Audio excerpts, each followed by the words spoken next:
Swayam Prabha. Digital India. Educated India.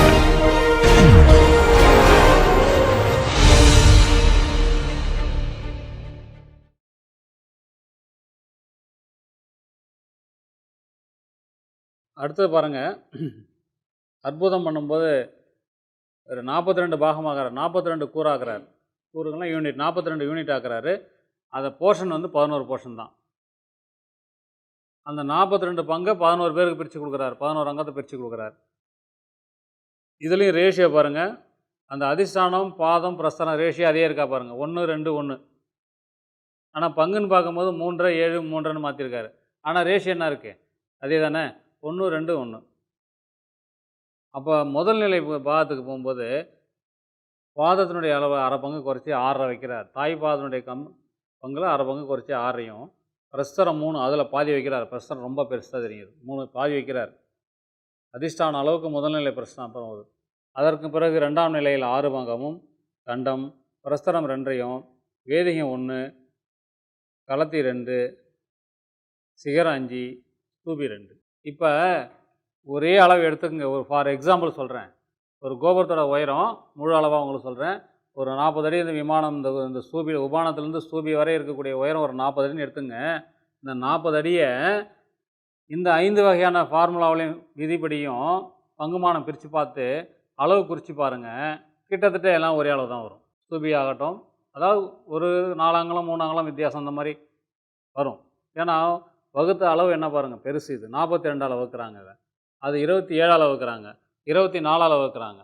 அப்போ அது 24 வகுக்கும்போது என்ன ஒரு பங்கு கிடைக்கிறது, இங்கே 42 வகுக்கும்போது என்ன கிடைக்கும், 2 கிடைக்கும் இல்லையா ஆன்சர், கிட்டத்தட்ட நியர்பை. அப்போ கிட்டத்தட்ட அந்த பதில்ன்றது ஒரே அளவாக கிடைக்கும். ஆனால் சிறு மாற்றங்கள் இருக்கும், கொஞ்சோண்டு வேரியேஷன் தான் இருக்கும். 1 அங்குலம் 2 அங்குலம் 3 அங்குலம் அந்த மாதிரி தான் இருக்கும் அதில். அந்த ஒரு விஷயம் நல்லா தெரிஞ்சிருக்கும். அதிஷ்டானம் என்ன கொடுக்குறாங்களோ அது 2 பாகம் வந்து பாதம் கொடுத்துருக்காங்க. அதில் வந்து 2 பாகம் 4 பாகம் முழுசாக கொடுத்தாங்க. இங்கே 3 7ன்னு கொடுக்குறாங்க. ஸோ யூனிட்டு 1 2 1 அவ்வளோதான் அதில், புரியுதுங்களா? இந்த அடுத்து 48 ஆகிறான், சர்வகாமிங்க 48. ஏன்னா 2க்கு மேலே போயிடுது உயரம், அதனால் 48 கூற ஆக்குறாங்க அதில், பார்த்தீங்களா? அப்போ என்ன பாருங்கள், இதுவும் பாருங்கள், அந்த பிரஸ்தரம் அதிஷ்டானம் பிரஸ்தரம் மஞ்சம் பாருங்கள், 1:2:1 4 8 4 அது அதே தான் இல்லை. ஆனால் பாதம் 7 3, அப்புறம் 7 3 அந்த அரைபாகத்தை அதோட முடிச்சிடறாரு. அதுக்கப்புறம் எல்லாம் 1 2 6 3 2. அப்போ எந்த விதமான ஒரு எடுத்துக்காட்டு நீங்களே செய்யுங்க. ஒரு 40 அடி உயரமோ இல்லை 30 அடி உயரமோ ஏதோ ஒன்று எடுத்துக்கங்க. அதை அந்த நிர்ணயிக்கப்பட்ட உயரமாக கொண்டு சாந்திகமாக பிரித்தால் ஒரு பங்கு என்ன உயரம் வருது, பௌஷ்டிகமாக படுத்தா ஒரு பங்கு எவ்வளோ வருது அப்படின்னா ஒரு பங்கு கண்டுபிடிச்சாலும் உங்களுக்கு தெரிஞ்சிடும் இல்லையா ஆன்சரு, ஒரு பங்கு. அப்போ இன்ட்டு ஸ்தூபிக்கு மட்டும் போட்டு பார்த்தீங்கன்னா, ஒரு பங்கு சொல்லக்கூடிய ஸ்தூபிக்கு மட்டும் போட்டு பார்த்தீங்கன்னாலே தெரிஞ்சிடும் ஸ்தூபியோட உயரம் என்ன வருது அப்படின்னு. ஸோ கிளியர் ஆகிடும் உங்களுக்கு. டிவைடட் பை 24 இன்ட்டு ஸ்தூபியோட உயரம், டிவைடட் பை 24 இன்ட்டு ஸ்தூபியோட உயரம், டிவைடட் பை 28 ஸ்தூபியோட உயரம், டிவைடட் பை 42 ஸ்தூபியோட உயரம், டிவைடட் பை 48 ஸ்தூபியோட உயரம். அப்போ இந்த ஸ்தூபிகள் எல்லாம் கிட்டத்தட்ட ஒரே அளவு வந்தோன்னா ப்ரொபோர்ஷனேட் ஒன்று தானே. அவங்க சொல்கிறது சிறு சிறு மாற்றங்கள் அங்கங்களுடைய உயரங்கள். இது 3 நிலைக்கு. மயமாதத்தில் என்ன சொல்கிறாங்க பார்ப்போம். இவங்களும் என்ன சொல்கிறாங்கனாக்கா, கல்காரத்துலேயும் முதல் நிலையிலையும் அகல பிரிவுமான ஒன்றாவே பிரிச்சிங்க. 8 பத்தியோ 7 பத்தியோ பிரிச்சுக்கலாம் முதல் நிலையிலையும் கல்காரத்துலேயும். 2ஆம் நிலையில் வந்து 6 பத்தி பிரிச்சிங்க அப்படின்றாங்க. இதில் பிரிக்கும்போது என்னன்னாக்கா, அதில் நம்ம பார்த்தா 2வது 8 பத்தி பிரிச்சும் பாருங்கள், அதையே இங்கே பிரிக்கிறாங்க பாருங்கள், 7 பத்தியாக பிரிக்கிறாங்க. கர்ணக்கூட 1 மையசாலை சொல்லக்கூடிய முகசாலை 2 திரும்பி கர்ணக்கூட 1 4 போயிடுது. மிச்சம் இருக்கிறது 3. இந்த பக்கம் 3 அரை பங்கு சமம், இந்த 3 அரை பங்கு சமம். அரை பங்கு அகார, அரை பங்கு பஞ்சரம், அரை பங்கு சகார. அந்த கேப்பில் அந்த கேப் இருக்கு இல்லையா, இடைவெளி இருக்கு இல்லையா, அதை சமம் 3 பிரிச்சுக்கிறாங்க அவங்க. அப்போ இது 7 பங்கு பிரிக்கிறாங்க. 2ஆம் நிலைக்கு போகும்போது 6 பங்கு, ஒரு பங்கு குறைச்சி 6 பங்காக பிரிச்சுக்க சொல்கிறார். அதில் கர்ணகுடம் 1 அகாரை முகசாலை அகாரையும் பிரிச்சுக்க சொல்கிறார். ஏன்னா கீழே இடம் அகலமாக தெரிய நீங்கள் நடுவில் என்ன பண்ணுவீங்கன்னா, இந்த பஞ்சரம் சாலையெல்லாம் நடுவில் கொடுப்பீங்க. ஒரு உயரம் போக போக இந்த பஞ்சரம் சாலைகள் வந்து குறைஞ்சிக்கிட்டே போகும். இடம் நெருங்கிட்டு போகும்போது அதுக்கான இடம் இருக்காதுங்க. அப்போ அந்த இடத்துல என்ன ஆகும்னு கேட்டிங்கனாக்கா, கர்ணக்கூடும் நிறைய மையசாலை மட்டுமே வரக்கூடிய அமைப்பு வரும். அதுவுமே உயரமான கோபுரங்கள் விமானங்களை பார்த்தீங்கன்னா அது நமக்கு தெரியும். கோபுரங்களில் பார்த்தா கூட தெரியும். அந்த மாதிரி நெருங்கிக்கிட்டே வர வர மேலே இடைவெளி குறைய குறைய இந்த அங்கங்களை குறைச்சிக்கிட்டே போயிடுவாங்க மேலே போக போக. அது பார்வைக்கு. அப்போ கால்புறவாயை மையமதம் 7ஆல் பிரித்து கொள்ள சொல்லுது. கால்புறவாயின் முதல் நிலையும் 2ஆம் நிலையை 6 பத்தியாக பிரித்து கொள்ள சொல்லுது. மேலே போய் இந்த விமானத்தினுடைய கண்டத்தை 3ஆக பிரித்து ஒரு பங்கு மையக்கோசம்னு சொல்கிறாங்க. 3ஆவது நிலையை மேலே போயிட்டு விமானத்தில் மேலே போயிட்டு இந்த கோபுரம் விமானம் 3 நிலை இந்த அகலம் இருக்குது பாருங்கள், கண்டம் சொல்லக்கூடிய இந்த அகலம், இதை 3ஆக நிறுவி ஒரு பங்கு கோஷ்டம் மையக்கோஷ்டம் வச்சு மேலே 3ஆவது நிலையில் இந்த கண்டத்தோட அகலம், இந்த அகலத்தை 3 பங்கு செய்து ஒரு பங்கு இந்த மையக்கோஷ்டம், அதான் ஆசி வரும். இவர் சாந்திகத்தில் சொல்லக்கூடிய அதே ஒரு ஃபார்முலா மட்டும்தான் இவர் சொல்கிறார் மயமதத்தில். 24 கூறு செய்து அதையே அப்படியே செய்யுங்க அப்படின்றார். இது 24 செய்து எல்லா விமானத்துக்கும் இது பொருந்துமான்றதை நீங்கள் செய்முறை செய்து பார்க்கும்போது தான் தெரியும். சாந்திக்கு இது பௌஸ்திக்கு பார்க்கும்போது சமமான அளவுகள் தெரியும் எல்லாத்துக்கும் ஒரே மாதிரி. அதான் சொல்கிறேன், கீழே கல்காரத்துக்கும் முதல் நிலைக்கும் 7 பத்தினா 7 பத்தி, 8 பத்தினா 8 பத்தி, எதை எடுக்கிறீங்களோ அதே பிரிச்சுக்கணும். அகலம் தான் சொல்கிறேன், அகலம்தான் கீழே என்னவோ அதே தான் முதல் நிலைக்கும் அகலமாக வரும். கீழே எத்தனை கால் பிரிச்சிருக்கீங்களோ அதே தான். கர்ணக்கூடு, அகாரை, முகசாலை, அகாரை என்னவோ அதுதான் முதல் நிலைக்கு வரும். 2ஆவது நிலைக்கு போகும்போது 2 நிலை விமானத்துக்கு 2 ஃபார்முலா கொடுத்துருக்கேன். அங்கே அகலம் கிடைக்கும். அந்த கண்டம் ஒதுக்கும்போது அது கட்டுறதுக்கான அகலம் கிடைக்குது இல்லையா, அந்த அகலத்தை 7 பத்தி செய்யலாம், 6 பத்தி செய்யலாம். நீங்கள் எது செய்கிறீங்களோ அந்த பத்தி பிரித்து கர்ணக்கூடு, அகாரை, முகசாலை பிரிச்சு. எந்த அகலம்? 2ஆம் நிலை அகலமா? 2ஆம் நிலை அகலம் தான் முதலே சொன்னேன்மா, கொஞ்சம் கவனமாக கவனிங்க. இந்த கால் ஒழுங்கு கீழே கொண்டு போகணும்னு சொன்னேன். இந்த கர்ணக்கோட்டுடைய கால் உள் ஒழுங்கு தான் இது ஏறும் மேலே. இந்த கர்ணக்கோட்டோட கால் உள் ஒழுங்கு, இந்த கர்ணக்கோட்டோட கால் உள் ஒழுங்கு. அது 2ஆம் நிலைக்கு போகும்போது இந்த கர்ணக்கோட்டோட கால் ஒழுங்கு பாருங்க, இது இந்த கர்ணக்கோட்டோட கால் ஒழுங்கு. இங்கே கீழே முதல் நிலையை அளக்கும்போது தெரிஞ்சிடும் மேல்நிலைக்கு என்ன அங்கே வரும் அப்படின்றது. கீழே கண்டுபிடிச்சிக்கலாம். கர்ணக்கூடத்துக்கு எரிஞ்சு கர்ணக்கூடைய கால் உள் ஒழுங்கு தான் வரும்னா அது எவ்வளோ மேலே வந்துடும். அப்புறம் அதை பிரிச்சுட்டு உடனே அதனுடைய மேலே என்ன வரும் தெரியும். இது 3 நிலை விமானங்களுடைய அகலமும் உயரமும் கொண்ட பத்திமானங்களுடைய உயர அங்க ஃபார்முலா சூத்திரங்கள்னு சொல்லலாம். இப்போ அகாரை என்றது இடைவெளி. அந்த இடைவெளியில் வரக்கூடிய ஒரு அலங்கார வேலை பஞ்சரம். அகலம் இல்லை, பஞ்சரம். அந்த இடைவெளியில் வரக்கூடிய ஒரு அலங்கார வேலை பஞ்சரம். அதான் உங்களுக்கு எளிமையாக சொல்லணும்னாக்கா, அந்த அகாரைன்றது இடைவெளி. இந்த கர்ணக்கூட்டுக்கும் அந்த அடுத்து உள்ள உறுப்புக்கும் உள்ள இடைவெளி அகாரை பாந்துன்னு சொல்கிறது. அது இடையில் வரக்கூடிய ஒரு அலங்கார உறுப்பு பஞ்சரம். அடுத்தது பாருங்க, 4 நிலை சதுர்பூமின்னு சொல்கிறாங்க. 4 நிலை விமான லட்சணம்னு சொல்கிறாங்க. 4 நிலை கோபுரம் இதுவரையும் பார்த்ததுண்டா?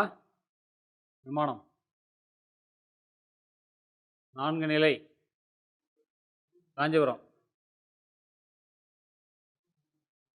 அது நடைமுறையில் திருவண்ணாமலையினுடைய கோபுரங்கள் அனைத்துமே இரட்டைப்படையில் தான் இருக்கும். மேக்ஸிமம் பார்த்தீங்கன்னா 6 நிலை 4 நிலை அந்த மாதிரி தான் இருக்கும். காஞ்சிபுரம் கைலாசனாருடைய விமானம் 4 நிலை இருக்கும். 4 நிலை 4 நிலையில் அமைக்கக்கூடாத நிலை யாரும் அதை கொள்வதில்லை. யாருமே எடுத்து கட்டலை. ஒற்றைப்படையில் தான் எல்லாமே கட்டியிருக்காங்க, இரட்டைப்படையில் கட்டலை. இருந்தாலும் கட்டலான்றதுக்கு ஃபார்முலா அவங்க கொடுத்துருக்காங்க. காசிபத்திலே சொல்லியிருக்காங்க. அந்த கட்டுமான விரைகளுக்கு அதிகமான விளக்கங்கள் கொடுத்த நூல் காசிபத்தில் இருக்கு. இப்போ அந்த அகலப்பெரிய விமானம் பார்க்கலாம். 4 நிலை விமானம் கட்டுவது இல்லை என்றதுனால அதற்கான விரிவுமானம் என்னன்னு பார்த்தீங்கன்னா கீழே முன்னாடி சொன்ன மாதிரியே கர்ணக்கூடு, அகாரை, பஞ்சரம், முகசாலை, அகாரை, பஞ்சரம், கர்ணக்கூடு தான். ஆனால் 8 கூறு செய்யணுன்றாங்க. 8 கூறு செஞ்சுக்கணும்னு சொல்கிறாங்க. இதை இந்த 8 கூரை கல்காரம் முதல் நிலை, 2ஆம் நிலை, 3ஆம் நிலை, இந்த 4 இடைகளிலும் இதே 8 கூறுகள் செய்யணும். எப்படி இதில் பிரிக்கிறீங்களோ, கர்ணக்கூடு ஒரு இடைவெளி, பஞ்சரம் ஒரு இடைவெளி, அப்புறம் முகசாலை ஒரு இடைவெளி, பஞ்சரம் இடைவெளி, கர்ணக்கூடு பிரிக்கிறீங்க இல்லையா? இதே மாதிரி கல்காரம் முதல் நிலை, 2ஆம் நிலை, 3ஆம் நிலை, 3க்குமே 4க்குமே என்ன பண்ணுறாங்க, இதே விகிதாச்சாரத்தில் அகலத்தை பிரிச்சுக்கணும். மேலே போயிட்டு 3ஆம் நிலையில் மட்டும்தான் என்ன பண்ண சொல்கிறாங்கனாக்கா, சாரி 2ஆம் நிலை முடிச்சு 3க்கு மட்டும் மாற்றுறாங்க. ஏன்னா 3 மன்னிக்கணும், சாரி, கல்காரம் முதல் நிலை, 2ஆம் நிலை ரெண்டுக்கும் அதே 8 பத்தியாகவும், 3ஆம் நிலையில் போய் தான் என்ன சொல்கிறாங்கன்னா 2 பத்தி குறைச்சி 6ஆக பிரிச்சுக்க சொல்கிறாங்க. 6 பத்தி ஆக்கி சொல்லிக்கிறாங்க. புரியுதுங்களா? அகலத்தில். அதற்கப்புறம் மேலே விமானம் அதே தான். அந்த கண்டத்தில் 3ல் 1 கோஷ்டம். இப்போ இந்த 6 பத்தி செய்யும்போது என்னான்னு கேட்டிங்கனாக்கா, அதே உறுப்புகள் அகலம் சிறிதாகிறது. அதே கர்ணக்கூடம், அகாரை, பஞ்சரம் எல்லாமே, முகசாலை எல்லாமே அதே தான், உறுப்புகள் அதே தான். அது 8 பத்தி செய்வதனால அகலம் பெருசாக இருக்குது. இது 6 பத்தி செய்வதனால பங்கு என்ன பண்ணுறாங்கன்னா குறைக்கிறாங்க, பங்குமானத்தை குறைக்கிறாங்க. அதில் அரை பங்கு இருந்தெல்லாம் இதில் கால் பங்கு ஆக்குறாங்க, ஒரு பங்கு இருந்தது அரை பங்கு ஆக்குறாங்க. ஆனால் முகசாலையை அதே 2 பங்கு வைக்கிறாங்க.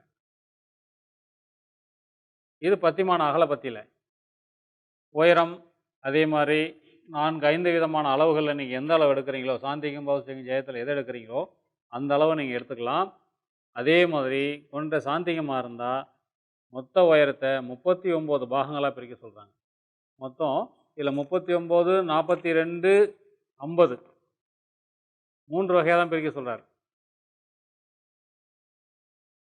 39, 42, 50. ஸோ வித்தியாசம் 8 கூறுகள் தான்.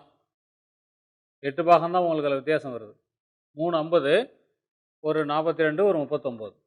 ஸோ முதல் 2 வகைக்கும் வந்து அதிக வித்தியாசம் இல்லை, 39, 42. ஆனால் அடுத்த 3ம் பார்த்தீங்கன்னா 10 கூறுகள் கூடுதல் வருது, 50 ஆயிடுது. அப்போ இந்த உயரம் வந்து 39 கூறுகளாக பிரித்தா அதனுடைய உயரம் வந்து சாந்திகம். இதில் ஏதாவது ஒரு பாகத்தை அளந்தாலே நம்ம வந்து அது என்னன்னு கண்டுபிடிச்சிக்கலாம். ஆனால் இந்த மாதிரி ஒரே அளவு வந்து எதில் கொடுத்துருக்காங்கன்னு கேட்டிங்கன்னா, இந்த சாந்திகத்துக்கும் பௌஸ்திகத்துக்கும் நிறைய வேறுபாடுகள் இல்லை. அப்போ நம்ம ஏதாவது ஒரு பகுதியை அளக்கிறோன்னு சொன்னால் சாந்திகமாக பௌஸ்திகமாக நம்மளால் முடியாது. அப்போ முழு உயரத்தை நம்ம கணக்கு எடுத்தால் தான் அதனுடைய அங்கங்களை தெளிவான ஒரு முடிவுக்கு வர முடியும் இல்லையா? இப்போ இந்த 39 பாகம் பண்ணும்போது இந்த அடிப்படை பாருங்கள், அப்படியே இருக்குது பாருங்கள். அதாவது அதிஷ்டானம், பாதம், பிரஸ்தரம்ன்றது 1:2:1. அதில் எந்த மாற்றம் இல்லை. ஒரு பங்கு, 2 பங்கு, ஒரு பங்கு தான் அதில். இங்கே என்ன சொல்ல 2, 5, 2 கொடுத்துருக்காங்க. அப்போ அதிஷ்டானம் 1, பாதம் 2, பிரஸ்தரம் 1. அதே தான் இங்கே கொடுத்துருக்காங்க. ஒரு பாகம்னா அது 2 பாகம். இங்கே என்ன சொல்கிறாங்கன்னா வர ஆன்சரை 5.5 பங்கு என்ன பண்ணுறீங்க, 39ல் 5.5 வந்து அதிஷ்டானத்துக்கும், 5 வந்து பாதத்துக்கும், திரும்பி 2.5 வந்து பிரஸ்தத்துக்கும் கொடுத்துருங்க. இது கல்காரம் முடிஞ்சிடுது. அதற்கு மேலே இருக்கிற உயரத்தை பிரிக்கிறாங்க. 3 பாதம் பிரஸ்தரம் வரும். முதல் நிலை பாதம் பிரஸ்தரம், 2ஆம் நிலை பாதம் பிரஸ்தரம், 3ஆம் நிலை பாதம் பிரஸ்தரம், 4ஆம் நிலை சிகரம். அதுக்கு உயரத்தை என்ன பண்ணுறாங்கன்னா, முதல் நிலை பாதம் எவ்வளோ வரணும், அது பிரஸ்தரம் எவ்வளோ வரணும், ஒரு கால் பாகம் தான் குறைச்சிட்டு வராங்க பாருங்கள். முதல் நிலை பாதத்துக்கும் 2ஆம் நிலை பாதத்துக்கும் கால் பங்கு தான் வித்தியாசம். முதல் நிலையில் 4.75, 2ல் 4.5, 3ல் 4.25. அப்போ ஒரு கால் பங்கு தான் குறைச்சிட்டு வராங்க. அதே பிரஸ்தத்தில் பார்க்கும்போதும் 2.5, 2.25, 2, 1.25, கால் பங்கு தான் குறைச்சிட்டு வராங்க. உயரமும் பாத உயரமும் கால் பங்கு குறைஞ்சி வருது, பிரஸ்தர உயரமும் கால் பங்கு குறைஞ்சி வருது. வேதிகை வந்து 1 பாகம், கண்டம் 2 பாகம், சிகரம் 4.5, தூபி 2 பாகம், கலசம். அப்போ இதில் நம்ம செய்ய வேண்டிய வேலை என்னன்னா, இந்த ஒரு பாகத்தினுடைய அளவு எவ்வளவு, அதை வந்து ஒவ்வொரு நிலையும் எவ்வளவு, ஒவ்வொரு இந்த 13 அங்கங்களும் எவ்வளோ உயரம் வருன்றதை முதல்ல தீர்மானத்துக்கு வந்துடணும். இந்த 39ஆல் வகுத்து 39 அடியை 39ஆல் வகுக்கிறீங்க. எடுத்துக்காட்டு 39 அடி உங்களுக்கு ஒரு ஃபேவராக ஒரு கோயில் வந்தது. அது உயரம் 39 வந்துடுது. இது வகுக்கிறது உங்களுக்கு ஈஸியாக இருக்குல்ல. 39 39 தான் 1 அடி. அப்போ 1னா 2னா 2 அடி, 3னா 3 அடி, அந்த மாதிரி. அப்போ பார்க்கும்போது பார்த்தீங்கன்னா 13 அங்கங்கள் இதில். முதல்ல 11 அங்கம், இதில் 2 அங்கம் கூடுது. ஒரு நிலையோட பாதமும் பிரஸ்தரமும் இந்த 2 அங்கம் அதில் கூடுது. அதனால் 13 அங்கங்கள் பார்ட். அது ஒவ்வொன்றுடைய உயரமும் ஃபார்முலாவும் கொடுத்துருக்காங்க. இதே தான் அதில் இருக்கிறது. இதில் இந்த முதல் 2லேயும் வந்து 3 பங்கு தான் கூடுதலாக இருக்குது. அதனால் வேறுபாடு நிறையா இருக்காது. ஆனால் மற்ற 3லையும் பார்த்தீங்கன்னா இந்த ஜெயதம், அற்புதம், சர்வகாமி 3லையும் பார்த்தீங்கன்னா 50 கூறுகள் வருது அதில். அப்போ அதில் பார்த்தீங்கன்னா 50 கூறுகள் வரும்போது ஒரு கூறினுடைய ஒரு யூனிட் அளவு சின்னதாகிடும். 32ஆல் வகுக்கிறதுக்கும் 50ஆல் வகுக்கிறதுக்கும் வரக்கூடிய ஆன்சர் கம்மியாக கிடைக்கும். நமக்கு கம்மியாக கிடைக்கிறதுனால மற்ற பாகத்தை என்ன பண்ணுறாங்கனாக்கா பங்கில் கூட்டிக்கிறாங்க.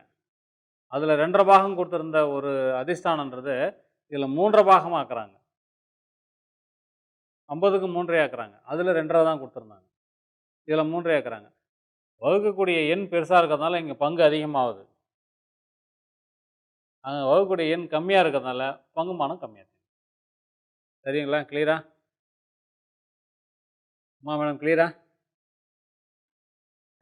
வகுக்கக்கூடிய எண் அதிகமாகிறதுனால பங்குமானம் அதிகமாக இருக்குது. வகுக்கக்கூடிய எண் கம்மியாக இருந்தாலும் பங்குமானம் கம்மியாக.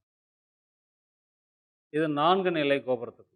4 நிலை கோபுரம் தெளிவாக பார்க்கணுன்னா காசியப்பன் தான் அதுக்கான நூல்களில் தெளிவாக அதை எழுதியிருக்காங்க.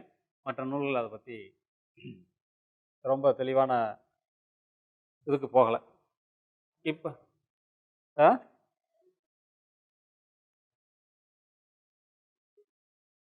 ஆமாம், ஒரு சில விஷயங்கள் மாறும். சின்ன சின்ன சார்வகாமிகம். சார்வகாமிகத்தில் இருக்கிறதுலே ரொம்ப உயரமான அமைப்பு எதுங்கன்னா சார்வகாமிகம். கோயிலுடைய அகலம் மாதிரி 2.25 பங்கு மேலே அகலம் எவ்வளவோ அந்த மாதிரி 2.25 உயரம் போகிறதுனால அவனுடைய அங்கங்கள் என்னன்னு கேட்டிங்கன்னா உயரம் அதிகமாகிறதுனால அங்கங்களை நிறைய காமிக்கணும்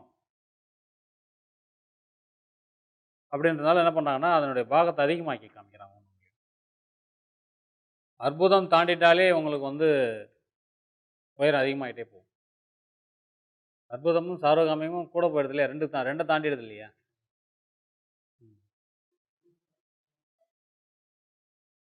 ஆமாம், கொஞ்சம் 1/4 பங்கு குறையுது. அதில் குறையுது. அதை மட்டும் குறைக்கிறார் அவர். பாதத்தை குறைச்சிட்டு அவங்க என்ன பண்ணுறாரு கேட்டிங்கனாக்கா முதல்ல இருக்கக்கூடிய முதல்ல இருக்கக்கூடிய 50 பாகத்துக்கும், அதாவது 3 ஜெயதத்தில் 6ன்னு கொடுத்துருக்கக்கூடிய பாதத்தை இதில் 6.5 ஆக்குறாரு பாருங்கள். 6.5 ஆக்குறாரு. அதே மாதிரி 3ஆம் நிலையினுடைய இதில் 2.25 ஆக்குறாரு. பாகத்தை குறைக்கிறாரு. மற்றதில் முதல்ல இருக்கிறதுல 2 இருக்குது, இது 2.25 மாற்றுறாரு. இதில் அப்புறம் ஸ்தூபியோட உயரத்தை 1.5 ஆக்குறாரு. அப்போது இன்னர் பார்ட்ஸை மட்டும் அளவுகளை மாற்றம் செஞ்சுக்கிட்டு அது எடுப்பாக தெரிகிற மாதிரி காமிக்கிறார் அவருடைய ஃபார்முலாவுக்கு. இது ரிஷிகள் மாணவர்களுக்கு சொல்லப்பட்டு மாணவர்களால் எழுதப்பட்ட நூல். அதாவது ரிஷி சொன்னதை எழுந்து யாருன்னா ரிஷி தான். மயமுனிவர் எழுந்து மயமத்தம், அகலாதிகாரம், அகஸ்தியர், அகஸ்திய முனி அல்ல. இந்த சிற்பத்துக்கு அகஸ்திய முனின்றவர் எழுதுகிறது சகலாதிகாரம். சகலாதிகாரம் நூலை அகஸ்தியர் எழுதியிருக்கார். சிற்பரத்தனம்னு ஒன்று இருக்குது, அது ஸ்ரீகுமாரன் ஒருத்தர் எழுதியிருக்கார். இதெல்லாமே இவர்கள் ரிஷிகளால் எழுதப்பட்டு மாணவர்களுக்கு வழங்கப்பட்டது. எல்லாம் யாரும் நம்ம எழுதின ஆத்தர் நேம் நம்ம எழுதின ஆத்தர் நேம் இதை கொடுக்க முடியாது. இது யாரும் அவர் எப்படி இந்த நூல் அமைப்பு எப்படி இருக்குன்னா சொல்கிறேன் கேள் அப்படின்னு அவங்க ஒரு உபதேசம் சொல்கிற மாதிரி இருக்கும். அதை இவங்க கேட்டு உடனே எழுதின மாதிரி தான் அந்த நூலோட அமைப்பு இருக்கும். சொல்கிறேன் கேள், சொல்கிறேன் கேள், ஏற்றுக்கொள். அதாவது ஃபார்முலா சொல்லிட்டு கடைசியாக இதுதான் அதுன்னு சொல்லுவாங்க. முன்னாடி சொல்ல மாட்டாங்க. முன்னாடி இந்த செயலுக்காக இந்த சூத்திரத்தை சொல்லணும்னு சொல்ல மாட்டாங்க. ஒரு சூத்திரத்தை சொல்லிட்டு இது அதுக்கான சூத்திரம்னு சொல்லுவாங்க. அப்போ அந்த கேள்வி ஞானம்ன்றது அங்கே சரியாக அந்த சொல்லப்பட்ட இடத்துல இல்லைன்னு சொன்னால் இதை அவங்களால எழுத முடியாது. அந்த இடத்துல அதான் அந்த கர்ண பத்திரமாக சொல்லப்பட்ட விஷயம் சொல்லுவாங்க. காது வழியாவே வந்த விஷயங்கள் நிறைய நமக்கு இருக்கு. அது இன்னும் என்ன பண்ற சான்றாக மாற்றப்படவில்லை. ஆமா. அது அது இருக்கு. அது இல்லாம இல்ல. நெறைய விஷயங்கள் வந்து கர்ணபட்சமாகவே வந்தது. வாய் வழியாவே சொல்லப்பட்டவே வந்த விஷயங்கள் நெறைய இருக்கு. அது எவ்வளவோ விஷயங்கள் சான்றாக ஆக்கப்படாமலும் போயிருக்கு. இன்னும் ஆக்கப்படல. இன்னும் சான்றா ஆக்கப்படல. சான்றா அது ஓலையிலயோ அல்லது மற்ற வகையில செப்பிலயோ, கல்லுலயோ எழுதியிருந்தாங்கன்னா, அது ஒரு சான்றா ஆக்கியிருக்கும். சான்றாக்கப்படாதது நெறைய இருக்குன்னு நான் நினைக்கிறேன். அந்த மாரியான அமைப்புல தான் அந்த நூல்களுடைய அமைப்பு வரி இருக்கும். "நான் சொல்கிறேன் கேள், ஒற்றுக்கொள், செய்து பார்" அப்படின்னு இந்த மாரி தான் இருக்கும் அந்த அமைப்பு. நம்ம சாதாரணமா நூல் வாசிக்கிற மாரி இத வாசிக்க முடியாது. ஏன்னா, சொல்ற விஷயம் எதுக்குன்னே தெரியாது. முடிக்கும்போது தான் தெரியும். என்ன இத சொல்லியிருக்காங்க. திரும்பி தலைகீழ படிச்சுட்டு வரணும். அது இந்த நூலோட சிறப்பம்சம். இந்த வகை நூல்களோட சிறப்பம்சம். ஒரு தடவ படிச்சுட்டு திரும்பி ரிவர்ஸ்ல வரும். அந்த மாரி. அந்த மாரி சொல்லப்பட்ட விஷயங்கள்ல தான் அவங்க என்ன பண்றாங்கன்னா, கால் அரை பாகங்கள் கூடுதல் குறைகள்ன்றது அந்த அங்க லட்சணம். இது அவங்களுடைய இது ஒரு ஒரு கோயில் அவங்க கட்டி பார்த்துட்டு இந்த ஃபார்முலா சொன்னாங்களா? இல்ல அவங்களுடைய ஞான திருஷ்டியில உதிச்சு சொல்லியிருக்காங்களான்றது ஞான திருஷ்டியில உதிச்சு தான் சொல்லியிருக்க முடியும். இல்லன்னா இத சொல்லியிருக்க முடியாது.